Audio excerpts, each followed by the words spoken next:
everyone! In this video I'm going to be talking about 8 proven strategies to become incredibly productive without burning out.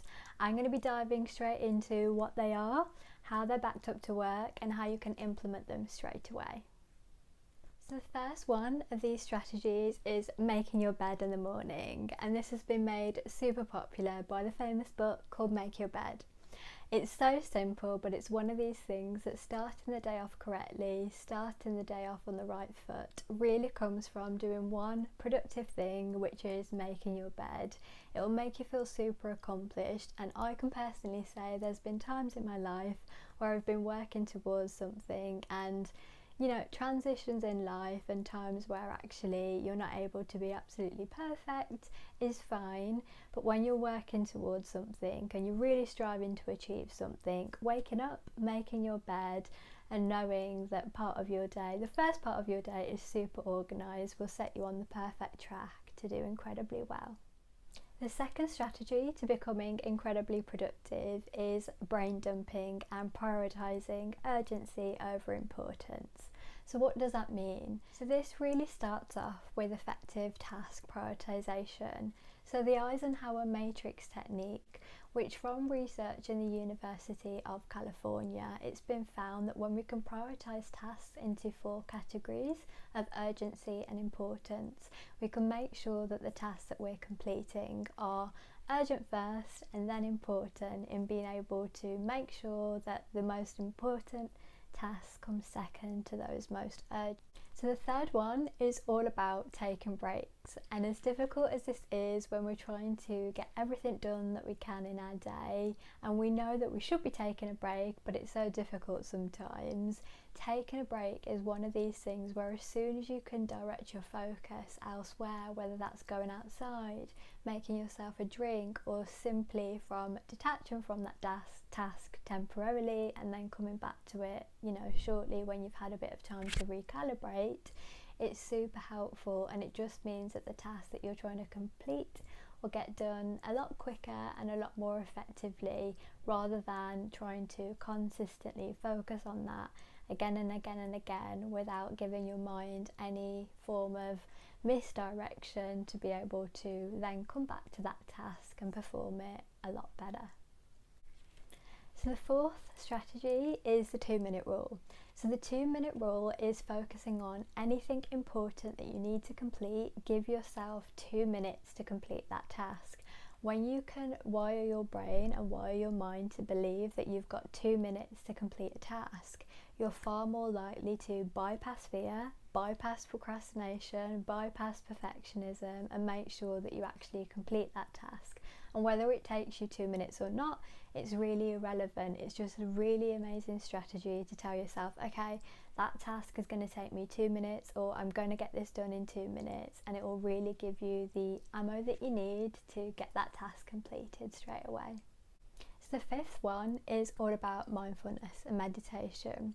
So having meditation built in as a daily practice is so popular these days, but how does it actually work? Why is it effective? And how do you implement it into your day?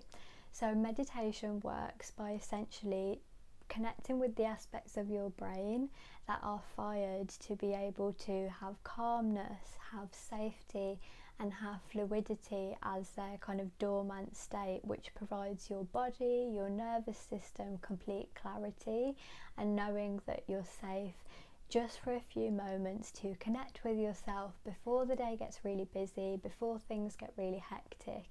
It just allows your brain and your whole body to have the harmonic of safety, calm, control, without being pushed constantly to do. It puts your body, your human beingness, into a state of being where even with your own self and your own day-to-day life, the more you can do this for yourself, you'll have a dormant state of feeling safe, feeling in control of your life. And sometimes when we don't do these things, we just wake up really chaotically. We don't really have that time to build in for ourselves. So we can really skip obviously some of these smaller details, which mean that our thoughts race a little bit less. We build in that time to have for ourselves every single day, and we're so much more productive. Some of the highest performers, some of the highest sports performers all say that mindfulness, meditation, some aspect of having time alone, having time for yourself to be able to meditate is really the key ingredient for their success. So any way that you can do this, whether it be in the morning, whether it be before you go to sleep. One of my favourites is walking meditations and being able to really clear your mind of any thoughts by putting your attention to the surroundings or putting your attention anywhere other than your immediate thoughts, which is also a form of meditation and mindfulness. So there's so many different options. Just make sure that you pick one that really works well and stick with it, and you'll find that you're so much more productive and you're so far less likely to burn out. The sixth technique is called time blocking, and time blocking is again so beneficial for us. When we leave any task just completely fluid, and when we focus on our day dedicated to one task, we will always take that amount of time to complete that task. Whereas when we can go into our day and tell ourselves, okay, I have 2 hours to complete this task, we actually end up completing the task within that time or even sooner, just because we've given ourselves a bit of direction into when we want to have that task completed. This is how I've got through my exams. This is how I've achieved incredibly well in my career. Having time blocks for every single task makes us completely focus on that task. It makes us forget all of the other things we need to do, and knowing that we have an hour to do something or 2 hours to do something means that for those moments we can put our full attention on those specific tasks. The seventh pointer for being incredibly productive is surprise, making sure that you get enough sleep. There's been countless studies of the link between sleep and productiveness, and sometimes when we're doing everything we can or we're working towards a deadline, sleep does unfortunately go out the window, and it's so difficult to always get the 8 hours in, or however it is that you feel most productive. But prioritising sleep is so key to making sure that you don't burn out. So knowing that at least 5 nights a week you're receiving at least 7 to 8 hours of sleep. Make sure that you at least build in majority of the week with healthy sleep habits, and also having a sleep routine really helps as well.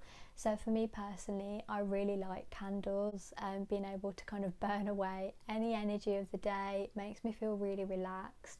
It's really important for our pineal gland as well to know that obviously we're winding down. It's a natural form of lighting. So having any kind of sleep routine that helps you and just gives your body a bit of peace and calm is always going to help you be super productive.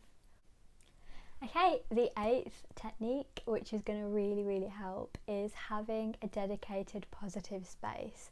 So everybody talks about positive work environments, plants, making sure that there's certain scents, and making sure that things are neat and tidy.